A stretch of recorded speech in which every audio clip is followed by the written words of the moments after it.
Edward Theodore Gein was born on August the 27th, 1906. Lived in a secluded farmhouse with his family. Gein had an older brother called Henry George Gein, who was born in 1901 and died in 1944.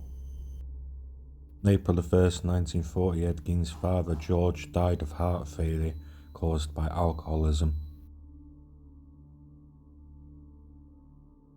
Augusta Gein, Edward Gein's mum, was a very religious woman.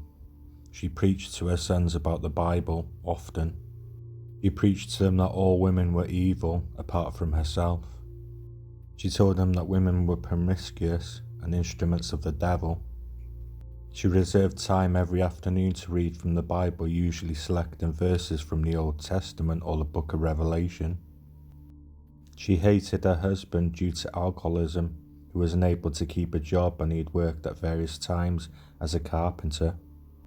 Ed Gein's father owned a local grocery and sold it to move to a secluded farmhouse in Plainfield. The family would then live in a 150-acre plot of farmland. Augusta took advantage of the farm and would often turn away outsiders that would take advantage of their sons. Edward Gein was a shy boy growing up, and classmates and teachers remembered him as having strange mannerisms. His friends say that he burst out in laughter at times for no reason at all. And whenever he tried to make friends, Augusta would punish him. Despite Gein's poor isolation, he did well in school.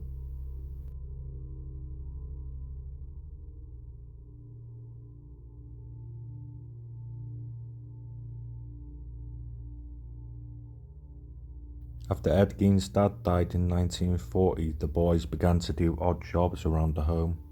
Ed would often babysit for the local neighbours. Henry began dating a divorced mother of two and planned to move in with her. He worried about his brother's attachment to their mother and often spoke about it. He resented Augusta, his mum, and often spoke to Ed about it, which left Ed angry and upset. On the 16th of May 1944, Henry and Ed were burning away marsh vegetation on the property. The fire then got out of control, attracting the attention of the local fire department. After the fire had been extinguished, Ed reported his brother as missing. After a local search party got together, they found Henry's body lying face down. Apparently he had been dead for some time, and it appeared that the cause of death was heart failure, since he had not been burned or injured otherwise.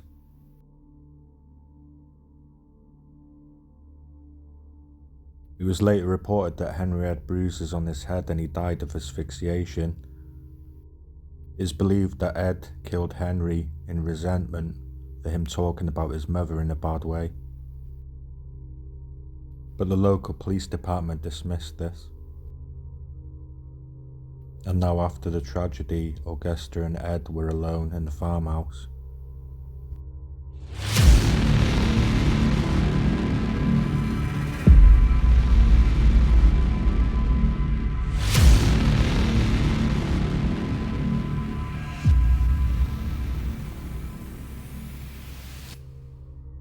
Shortly after Henry's death, Augusta had a debilitating stroke, and then Gein devoted his time to taking care of his mum.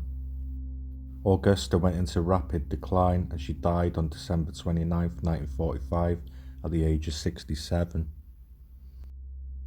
Gein was totally devastated and was reported to say the words, "I not only lost a friend, but I lost my true love," and that he was absolutely alone in the world. Gein held on to the farm and earned money doing local jobs for local people. He boarded up all the rooms that was used by his mother and moved himself to the downstairs parlour and living room. He secluded himself and started buying magazines about cannibals and Nazi atrocities.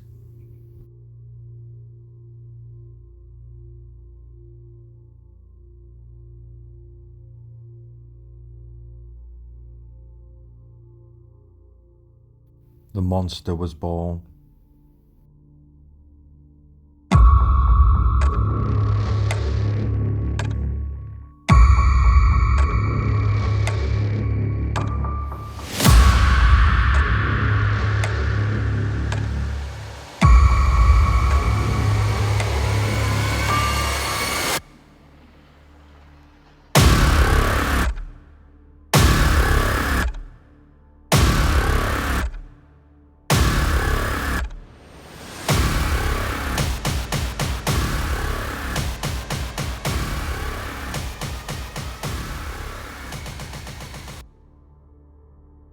On the morning of November 16th, 1957, Plainfield hardware store owner Bernice Warden disappeared. Plainfield resident reported that the hardware store's truck had been driven out of the rear of the building at around 9:30 a.m.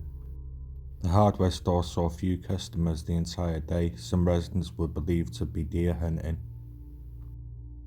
Bernice Warden's son's Deputy Sheriff Frank Warden entered the store around 5 p.m. to find that the store's cash register was open and blood stains on the floor. Frank Warden told investigators that on the evening before his mother's disappearance, Gein had been in the store. Sales slip for a gallon of antifreeze was the last receipt written by Bernice Warden on the morning she disappeared. On the evening of the same day, Gein was arrested in the West Plainfield grocery store, and the Washara County Sheriff's Department searched Ed Gein's farm. But what the sheriffs didn't realise, they were about to walk into a house of horrors.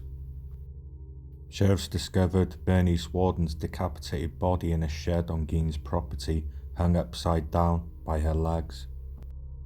The torso was dressed out like a deer and she'd been shot with a .22 caliber rifle.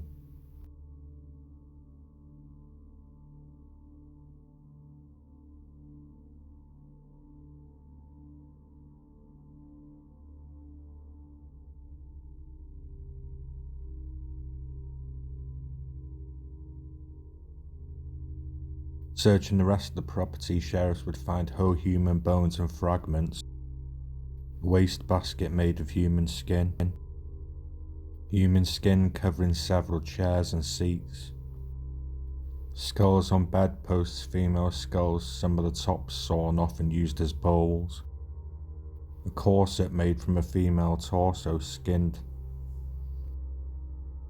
leggings made from human skin, masks made from skins of female heads, Mary Hogan's face mask in a paper bag, Mary Hogan's skull in a box,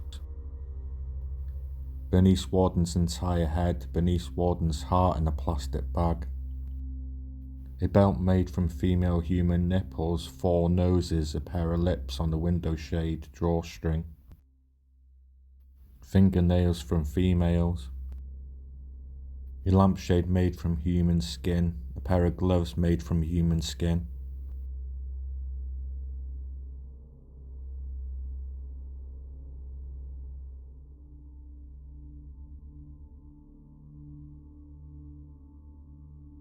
When questioned by the sheriffs, Ed Gein told them that between 1947 and 1952 that he made several trips to the local cemetery to exhume buried bodies, and on other occasions he dug up graves of recently deceased females. Gein admitted to stealing from 9 graves in local cemeteries. Gein was also considered a suspect in several other counties. On November 21st, 1957, Gein pleaded not guilty by reason of insanity. Gein was diagnosed with schizophrenia and found mentally incompetent, less than fit for trial. He was sent to the Central State Hospital for the criminally insane. After numerous hearings to find out whether he was competent, he was sentenced to spend the rest of his life in a mental institution. On the morning of March 20th, the house was destroyed by a fire. Arson was suspected, but the cause of the fire was never officially determined.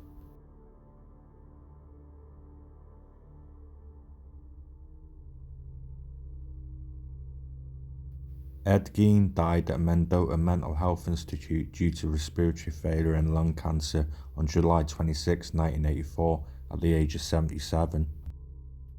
Over the years, souvenir seekers chipped pieces of his gravestone and kept them as souvenirs.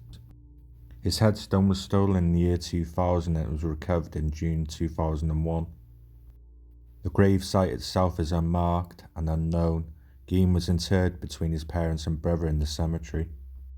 There's been many books and films about Ed Gein, and he inspired the inspiration for the Texas Chainsaw Massacre movie.